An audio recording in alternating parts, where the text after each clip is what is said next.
Now, what I can tell you about this lens is that it absolutely made me want to go out and shoot with it. Big improvements, fun to use and great results, and not just with portraits. So Fujifilm finally officially released the new iteration of the 56mm lenses with this new 56mm RWR f1.2 Mark II. They held an event in New York City to present the new high-resolution XH2 camera, and as an added bonus, they dropped this nice new lens, this one that I have here with me today. But unfortunately, you go back to Fujifilm tomorrow. We've had a great time together, and I'm sure we'll see each other again. Mwah.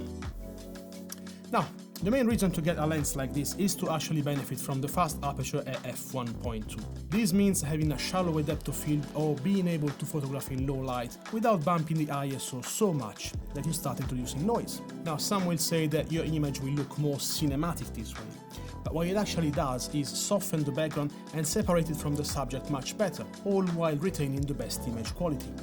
So, buy this lens, set it to f1.2 and go becoming the best photographer around. Well, not so easy, Tiger.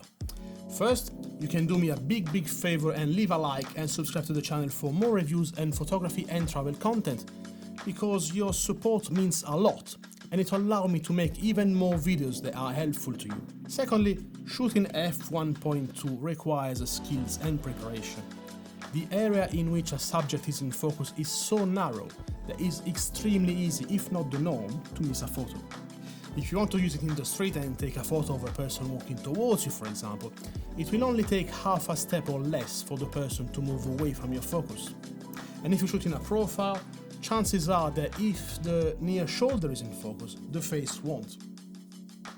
This is also why it may be hard to see an action, raise your arm, focus and shoot, because by the time this happened, the subject would have already moved enough to go out of focus. So run and gun is probably not your best option here, and you get the best results when you fish for a scene. So you stay in one spot, focus where you want to take the shot and wait for the action to happen.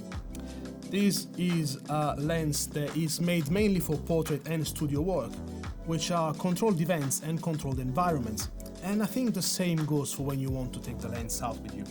I think it may be a completely different story with the new subject tracking of the Fujifilm XH2 cameras, and this might be the reason why this lens is released right now, but I haven't had the chance to test this combo yet. But it doesn't mean you can't do street photography with the 56mm, and in fact there are plenty good examples of it, as shown by my friends Aaron, Craig and Huris. All I'm saying is that it may take you some time and practice to get the results you want if you're looking at using this lens at the widest aperture, but this shouldn't stop you. Now, the autofocus has improved a lot with this new model, and it will be a great help with learning how to master this lens. The previous 56mm was quite a slow lens, but this has improved considerably now, and again, these may work wonders with the XH2 tracking, but it's also a great improvement for those who use this lens on all the cameras. This lens is also not at its maximum sharpness when wide open. It is pretty good, but it is not great, though this may be due to having tested a pre-production model. But then at f2, that's when you start getting optimal results, so it's still pretty good.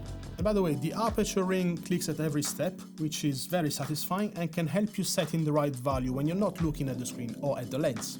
And it has aperture indicators and a lock button for when you want to use auto, so it doesn't move back to a fixed value. Now the background though looks fantastic at any aperture. It's soft and creamy, and all of you who look for the perfect bokeh, you will be delighted with this lens. Mwah. Sometimes you get a small ring around the light at night, but it's a very soft edge, so I think it's still pleasing. So my first impression of this lens are very positive, and I'm sad to have to send this back to Fujifilm because I really enjoy shooting with it. Now, I won't be showing comparisons with the previous 56mm model here because I don't own them. So far, this focal length really doesn't fit into my style of photography. I mainly shoot with a 35 or 50mm equivalent, but when it comes to getting closer, I usually jump straight to 105mm, which unfortunately is not a length available with any Fujifilm Prime lens yet. And really, Fujifilm, I think it's about time you give us a 70mm lens fast prime. or to 135mm equivalent, with what is hands down the best Fujifilm lens. But I want to have a go at this lens again soon, so never say never. I may do a full review, a test on the field and a POV, etc., like I have done with other lenses. All it takes for you to not miss any future video is subscribe, here, now. And if you want to watch more lens reviews, why don't you start with this one? I'm sure you will enjoy it and there's a lot of photo samples. So I'll leave you to it and let's see you in the next video. You take care. Bye.